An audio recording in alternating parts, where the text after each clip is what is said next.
Yo, what's up mga bossing? Magandang hapon sa inyo. Meron tayong Hyundai Tucson dito mga bossing. Ang issue ng ating Hyundai ay mahina ng lamig. Tapos may leak mga bossing, kulang ng refrigerant. May leak sa hose. Pero ang advice natin mga bossing, ibaba lahat ang ating unit dahil nga ang ating Hyundai Tucson mga bossing ay 2013 model pa, no? So simula nun hindi pa na babaklas mga boss. Kaya ang in-offer natin trabaho sa kanya dahil nakitaan natin siya ng leak sa ating high side or sa ating discharge hose. So pagka nagkakaroon ng leak ang ating discharge hose, meron niyang mainit na temperatura. Okay, so nagkakaroon siya ng high pressure. So pwedeng yung ating condenser ay masikip na. Kaya ang in-offer natin sa kanyang trabaho mga bossing ay i-pull out lahat. Magmula kay compressor, condenser, at syempre yung evaporator natin mga bossing. Yan yung ating pagtanggal ng evaporator at ganyan yung itsura niya pagka tinanggal yung evaporator mga bossing, no? Okay, ngayon ang problema mga bossing, no, natanggal na namin yung ating compressor, ay nakitaan namin siya ng black oil. Ito yung nakita nating langis sa kanya. Mga boss, pagka black oil po ang ating laman na langis na nasa compressor o sa system, ibig sabihin may tama yung ating compressor. Kaya wala siyang magagawa kundi magpalit siya ng panibagong compressor. Pwede naman pong linisin lang natin yung ating black oil o tanggalin yung ating mga lumang langis. Pero kung may gasgas na yung piston sa yung bore, negative, magkakaroon lang ng trouble. Kasi ang plano lang namin sana, kasi ang reklamo din ng ating kliyente, nawawala yung lamig. Bukod sa mahina yung lamig, mga bossing, magkaiba yung nawawala, tsaka mahina. So, dun sa mahina, kulang siya ng refrigerant. Pero yung nawawala, nagka-cut off din yung ating ECB valve pagka nagkakaroon na ng high pressure. So, ang balak lang sana namin, magpalit ng ECB valve, tapos i-flushing ang condenser. Ito yung ating DC cant bag. So, isang palatandaan to mga bossing, ayun, no? Na hindi maganda yung napipilter niya. Yun ay dahil may tama yung ating compressor. So kaya nag-advise na ako magpalit ng compressor, pero yung condenser hindi ko muna sinama dahil medyo lumalaki yung ating costing. Pero yung evaporator nakitaan din namin mga bossing ng problema. May leak din yung ating evaporator. Kaya kailangan din natin palitan ng panibagong evaporator yung ating Hyundai Tucson na yan mga bossing, no? Okay, so yun ang ginawa natin dito sa ating sasakyan na to, nandito sa atin mga bossing. Palit ng evaporator, compressor, flushing ng buong system, at syempre yung expansion valve natin, kailangan natin siyang palitan ng panibago. Okay? So ayun lang mga bossing, at bukas pa natin daw makakargahan ng refrigerant. So i-continue namin to kinabukasan ng mga boss, kasi 4:30 na yata mga bossing, late na kasi dumating tong ating kliyente. Okay?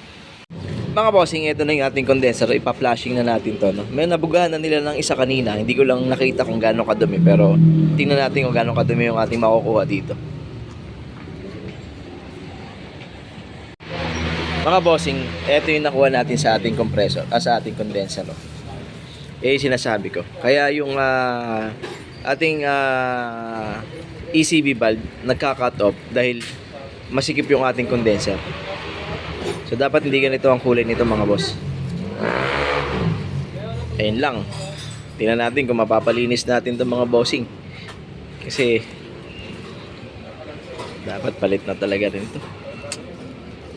So, try namin linisin mga bossing para hindi madagdagan yung gastos ng kliyente natin, no?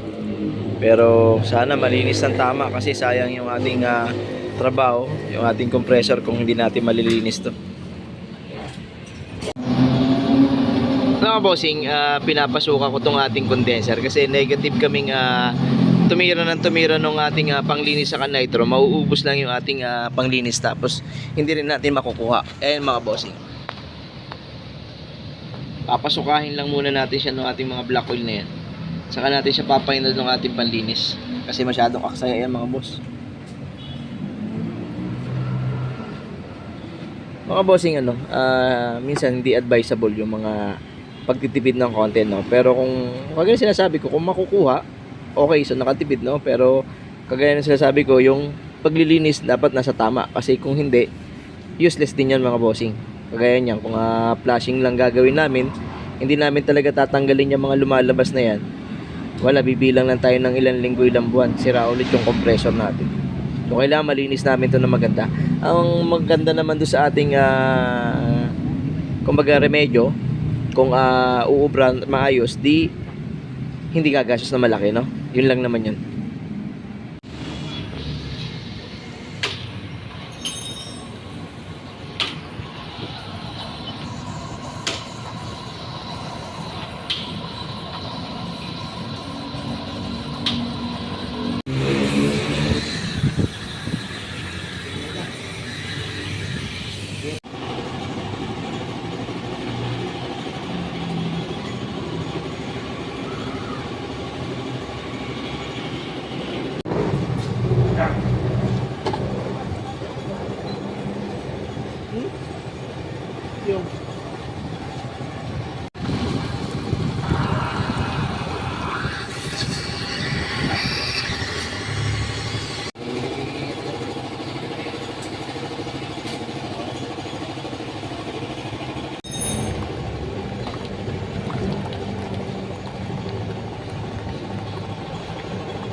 Yung mga bossing, mukha na mga nalinis natin na maganda pero hindi pa kami tapos. Tingnan nyo yung loob. Wala na yung kulay itim.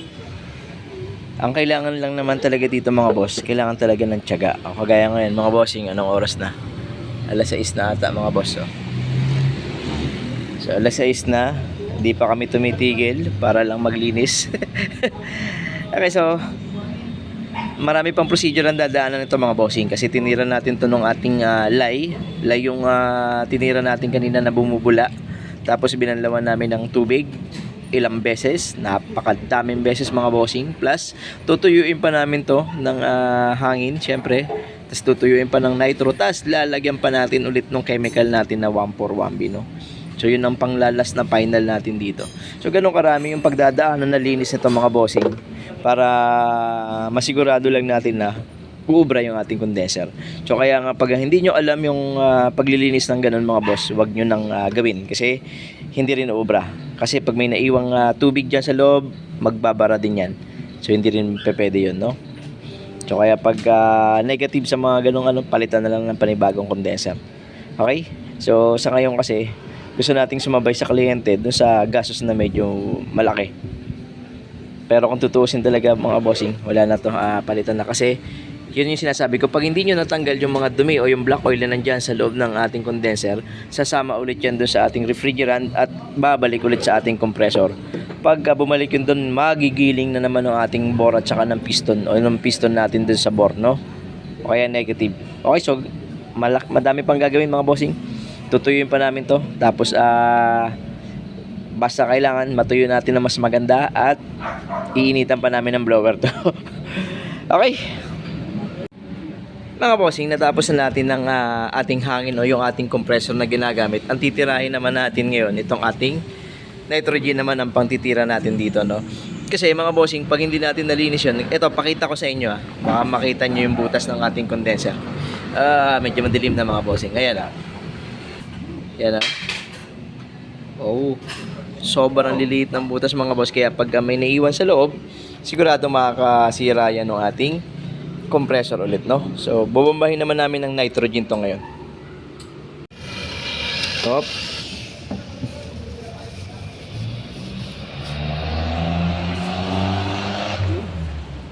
Ayun na.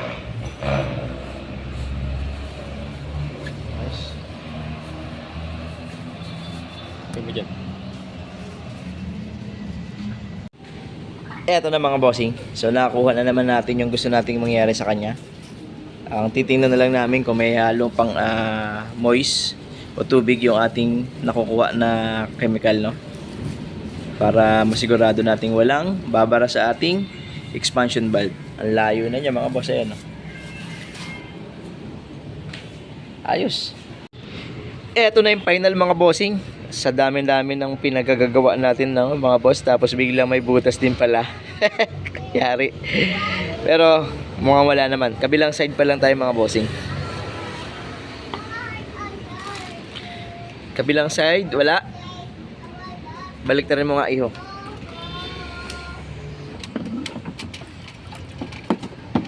Yan, oh. Wala naman ba? Mukhang wala naman mga boss. Ilang PSI ba yung nakalagay? 250 PSI mga bossing. Kung may leak dapat magbabubbles, no? Goods naman. So hindi nasayang yung pagod natin sa kalilinis sa kanya. Magagamit pa natin siya, no? Tapos tingnan natin kung ano makukuha natin na lamig, no? Pero bukas na tayo. Hindi na natin kayang tapusin to ngayon. Okay?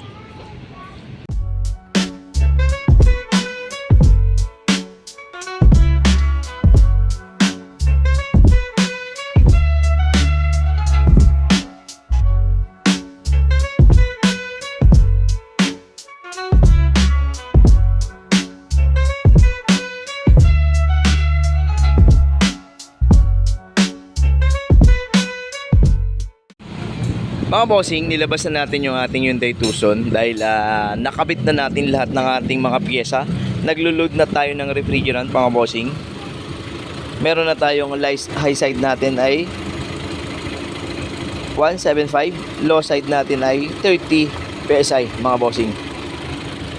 Ay, pare may ano pa yun may takip pa yun expansion valve natin Okay, so load kami ng refrigerant. Tapos tingnan natin mga bossing. Medyo mainit naman yung araw dito. Pero medyo tumakip yata sa ating nawala ayun, mga boss. Hanap ko yung araw. Tumakip sa ating building. So pero mukhang maayos naman. Nawa itong ating condenser na linis natin ng tama nung gabing yon. Sa black oil na mga nakuha niya. Pero ginawa ko lahat ng paraan para malinis natin ng tama yan mga bossing. Kasi kung hindi tatagal yung ating compressor na yan. Nasaan na? Yun, yung bagong compressor na yung mga bossing. Okay, tapos tasting tayo ng lamig sa loob. Mamaya na, may naglilinis pa. Okay, testing tayo ng lamig mga bossing. Hangin number 2. Nakasara yung ating ventilation ng heater. Meron tayong nakuha mga bossing, mga nasa 6. Pero hindi pa tayo nakakapag circulate ng ganong kaganda, no? Ibig sabihin mga ilang minuto pa lang tayo naka-start. So medyo good naman nakikitaan naman natin siya ng medyo magandang response. Pero gusto natin mas mababa pa dyan. Kasi yung ating accent nung nakaraan, nakakuha tayo ng parang mababa, magsisiro mga bossing, no? So tingnan natin kung yun naman mga bossing ay palit condenser, palit compressor. Halos palit yun lahat mga bossing, no? Ito may naiwan tayong condenser dito. Tingnan natin lang kung magkakaroon ng high pressure yung ating condenser, no? Kasi kung magkakaroon, wala, mag-a-advise talaga tayo ng panibagong condenser sa ating kliyente. Kaya lang gusto natin kasing wag gumastos ng ganong kalaki yung ating kliyente. At yung kanyang wiper, sinasabi niya hindi gumagana. Nakita natin yung problema. Ayan na, gumagana na yung tubig niya. Okay, very good. Okay lang mga bossing, obserbahan natin. Tingnan natin mga ilang minuto kung hanggang saan din bababa yan. Tapos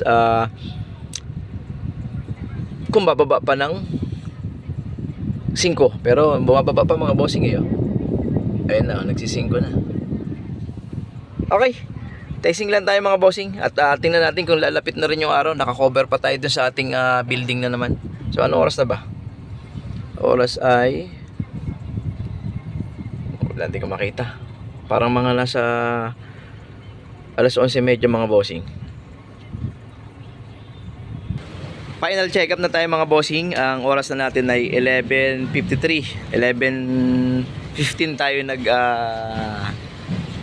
umpisa kanina mga bossing. Ang reading ng ating high side saka low side ay hindi nagbago. 30 yung low side, 155 yung ating high side mga bossing. At ang ating lamig sa loob ay pero nakatutok na yung araw natin mga bossing. Ayan, kitang kita na natin.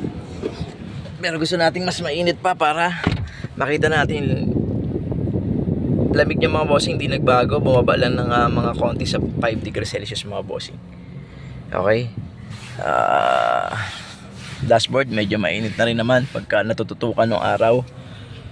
Pero pakitain pa natin yung araw ng konti rito, palabasin pa natin, no? Kasi ang sabi ng ating kliyente, mga after lunch pa naman niya makukuha. So mayroon pa tayong pagkakataon na matasting. Hayaan lang muna nating ibilad dito mga bossing hanggang sa dumating siya. Gasolina marami naman ba?